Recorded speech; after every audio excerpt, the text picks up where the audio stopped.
A 2D stealth Metroidvania with parkour platforming. Explore the majestic palace and ancient prisons of a kingdom under siege. Don the mantle of the legendary Sandfox as you venture into the ruins below and discover the true threat from a sand-born evil. Welcome to episode 59 of the 5 T's of Stealth, where we will be discussing the Siege and the Sandfox. Once again, the 5 T's include tasks, terrain, tools, threats, and tension. These are what I consider to be the fundamentals of stealth gaming. The story of this game is simple. The queen murders the king and blames the Sandfox. The Sandfox is then dropped down a giant pit known as Traitor's Fall. You spend the entirety of the game running around collecting evidence of the queen's wrongdoing. I'm not really going to go too deep into this since I don't find it all that impactful or compelling. It's solid, but it's not an incredible story. Once you are able to prove the queen's crimes, you are sent to assassinate her. However, once you stab her, she turns into this smoke or dust. You then have to track down and destroy these 4 vases full of sand that are somehow linked to the queen. Now you can once more track down the queen who has betrayed the kingdom and assassinate her for real. There's much more to it, but again, nothing too crazy I want to get into. There is one other major reveal, however. You are led to believe that you play as the Sandfox who was blamed and dropped down this pit. However, in all actuality, you play as his successor, a female Sandfox who found the body at the bottom of the pit and buried it. A pretty interesting twist, but also not really that important and doesn't really change anything. This game is a Metroidvania, which heavily impacts the mission structure. If you are unfamiliar with the genre, let me explain at least a little. Metroidvanias have a major focus on non-linear exploration, meaning you can basically go any direction you want whenever you want. However, you will regularly get stopped by some sort of dead end that you cannot pass until you find the upgrade or gadget that allows you to pass through. One example in this game is unlocking the ability to slide, which allows you to push open grates. There are many popular examples such as Metroid and Castlevania, which are the namesakes of the genre, as well as more recent heavy hitters such as Hollow Knight and its sequel Silk Song. Let me say this now, as it will heavily impact my view of this game. I do not like Metroidvanias. This is not my preferred genre, and I typically avoid it. That isn't me saying all Metroidvanias are bad or anything like that, it's just not my thing.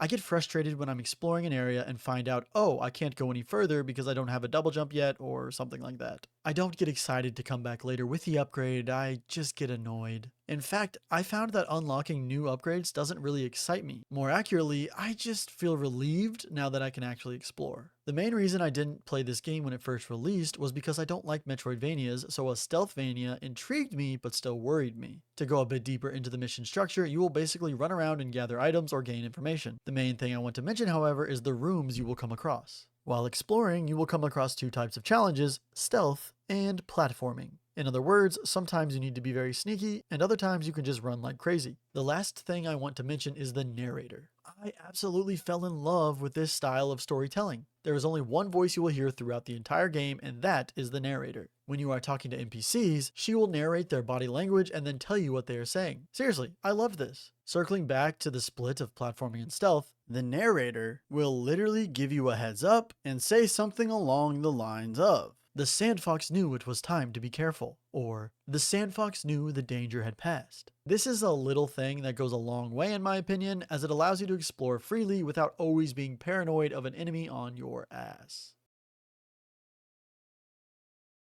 As this is a Metroidvania with a big focus on exploration, we've got a big ass map. Let me quickly name all of the areas for you. Karimon, the Gardens of Ruel, the Cradle, the Sand Glass Shrine, the Tower of Silence, the Fungal Depths, the Midden, the Palace of Karimon, Traitor's Fall, the Melting Pot, the Old Fort, the Cinnabar Mines, the Springs of Harie, and the Shifting Sands. That is a lot of different areas for, again, a big-ass map. I do think each area feels pretty unique to explore, with visual differences and actual mechanical differences. There are a ton of different mechanics at play here, so let's just jump straight into listing them off. Let's start simple with things that are more or less self-explanatory. You can open, close, peek, and lockpick doors, flip switches to activate elevators, waterways, and more, and extinguish torches. There are many different hiding spots, ladders and pillars to climb or jump from, slopes to slide, ladders that must be lowered first, sliding ladders, boxes to drag, mine carts that you can ride in to break certain walls, weak walkways you can drop onto and break, ceiling rails for horizontal climbing, trellises, some with shrubbery you can climb and hide in, climbable walls, air currents that launch you up, horizontal poles to swing from, and more. There is a prison area in one section of the map. If you walk past a prisoner, they will scream and alert the guards. Some areas will also have poison, but there's two types. The first is green and will slowly kill you if you're in it for too long. The second is tied to angel breath blossoms. These flowers exude a pink gas that will insta-kill you. I know I just threw a lot at you, but this is all to say that there are a ton of mechanics at play, both within the parkour and stealth, that will keep things fresh. As the game progresses, many of these mechanics will be used in tandem, adding to the excitement and the brutality of each area. In terms of the stealth, it does feel like you have plenty of room for creativity. There are typically several different paths in each stealth encounter, which allow you to choose whether you want to pickpocket a key and use a locked door up high, or slide through a barrier down low, or even flip some switches for a different path altogether.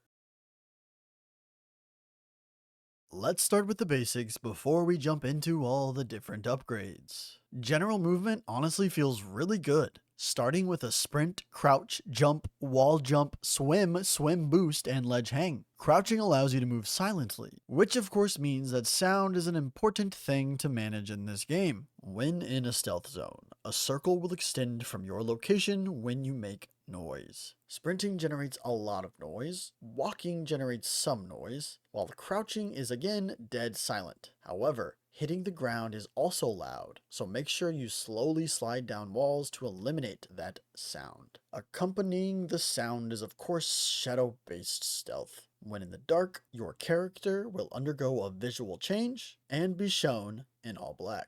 Depending on the range, you can still be seen in the dark, at least in my experience, so be careful. When you stand still, a small circle will appear around your character with an indicator pointing towards nearby enemies who are making noise. This noise indicator activates whether you are standing, hanging from a ledge, or hiding in a box, as long as you are not moving. I do believe that's it, so let's talk upgrades. There are 9 total upgrades, starting with the Blackjack, which can be used to knock out unaware enemies. Next are the foot wraps, which allow you to run up walls or other vertical surfaces. Next are the lockpicks, which of course allow you to unlock certain doors. The minigame is very simple, as you just need to press the button at the correct timing while an indicator moves across a bar. Continuing on, the leather greaves, which allow you to slide, including through certain small metal grates. The climbing gloves allow you to climb up walls with protruding brick and wood surfaces. The hook pads allow you to climb ceiling rails. Next up, the wing cape, which allows you to glide in the air. Next, the chest plate, which allows you to drop down onto enemies and weaken floors to break them. To do this, you must be hanging from a surface, then activate the drop. Finally, the glass dagger, which is a single-use dagger that paralyzes the target. This dagger is only used in your assassination of the queen, so calling it an upgrade doesn't quite feel right. However, it is listed with all the other abilities, so we are rolling with it.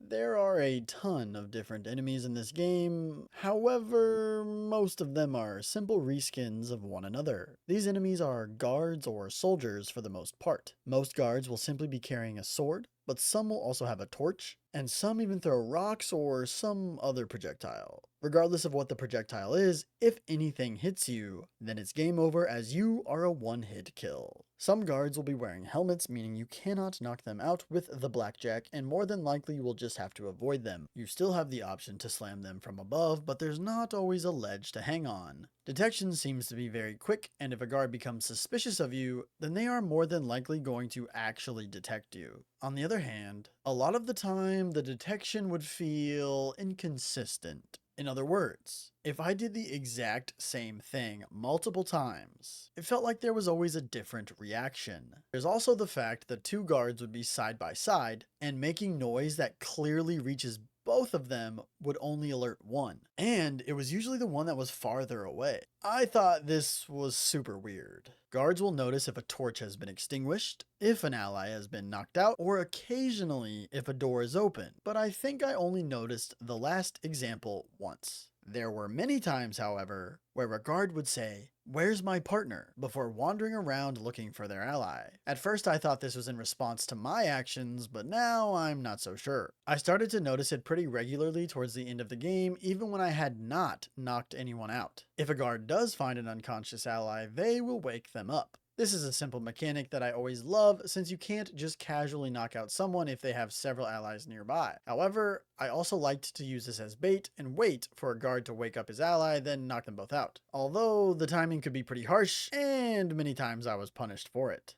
Aside from these basic enemies, there are a few more enemy types. The first to discuss are the Sand Devils. There are two types of Sand Devils: normal humanoid creatures that almost look more like skeletons, and then these walking tornado monstrosities. The normal humanoids act the same as the rest, while the monstrosities are blind and only react to sound, meaning you can walk right past them. These enemies cannot be attacked, but nearby there will be a vase full of sand. Destroying the vase will destroy all the sand devils connected to it. There are a couple animals present throughout the game as well. Dogs are present and have a smell circle around them that appears when you are within it. Snakes are the other animal, and they are stationary, so just jump over them or crouch to silently move past, as they are usually asleep. Speaking of sleeping, many of the guards and dogs throughout the game will be snoozing, so use that to your advantage. There is another enemy type that acts basically the same as the rest, except with one change. I am talking about the Dust Walkers, who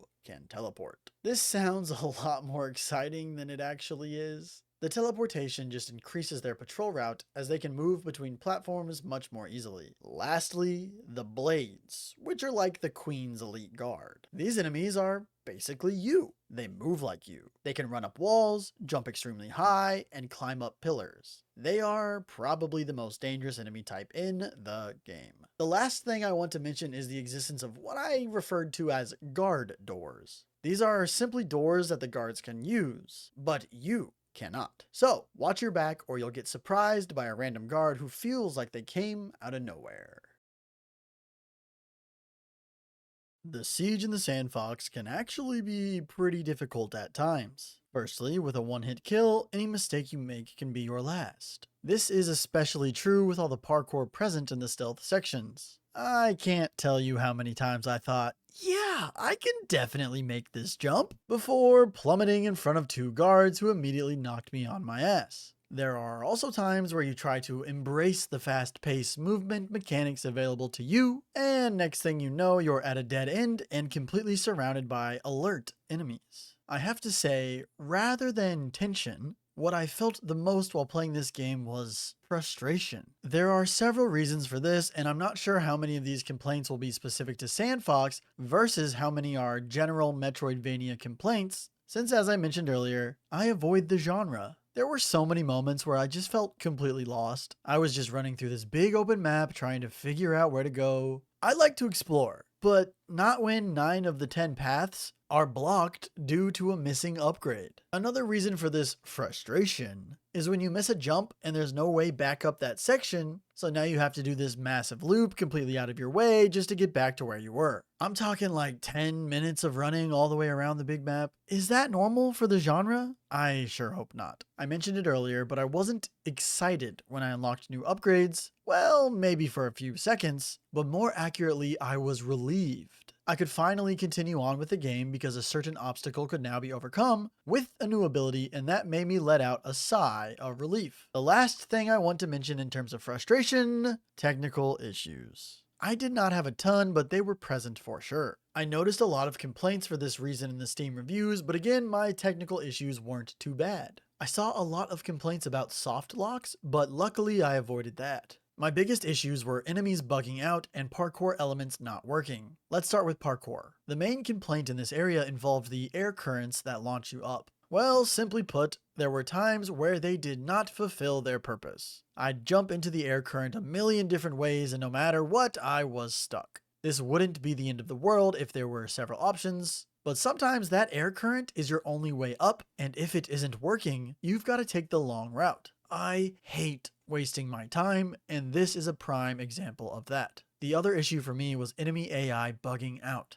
Let's say there are two enemies that walk past a lever continuously on a path. I would be sneaking through the area and one way or another lose and have to restart that section. Well, when I respawned, those two enemies would no longer be walking back and forth past this very important lever, but instead just be standing on top of it. Now, to actually play the game, I would have to let the guards see me to bait them away from the lever and pray I can maneuver to it. Aside from that, I only crashed one time, and there was once when I was fast traveling, the game spawned me inside of a wall. I have a lot of complaints about this game if that wasn't clear. However, when this game is good, it feels really good. Later in the game, I found myself addicted to the parkour and the stealth encounters. No matter how frustrated I was, I kept coming right back. I started to view this game like a shitty ex-girlfriend. You know there's issues and you know you should not want to go back, but something compels you to get back with her. That was kind of my experience with Sandfox. When it's good, it's really good. But when it's bad, it's borderline unbearable. There's one section in particular that I really enjoyed and want to discuss. At one point in the story, you will go to meet the Corpse Man. In order to do so, you must ascend through this tower. However, throughout the tower, there's poison scattered around. Angel breath blossoms all over, and even a massive amount of poison slowly rising, putting your parkour on a timer. In this section, you have to quickly run up this tower, regularly running through poison clouds while trying to make your way back to the lift that is taking you to the top. I absolutely loved this section and it's the perfect example of what this game is capable of. In terms of the stealth, I'm not so sure there's a particular moment that stands out above the rest. I loved when the blades were present, since these acrobatic women really ruin your sense of security, as they will come to you wherever you might hide. I also really enjoyed sneaking past the sand demons, as the combination of one that can see and one that cannot, but is extremely fast when it hears you, was pretty compelling. I think when the game is at its absolute best is when it combines the two systems, stealth and parkour. Running up walls, jumping from pillar to pillar, or climbing on ceiling rails, while guards are all over waiting for you to make a sound is pretty damn great. I just wish there were more of these curated encounters and less running around giant, open, empty spaces. The Siege in the Sandfox has some really compelling moments and addicting gameplay, but only when it's working as intended. I really want to reiterate that I do not like Metroidvanias, so I'm not sure how much of that frustration is based on the genre versus this game in particular. If you do like Metroidvanias, then this self-titled Stealthvania might be a great fit for you.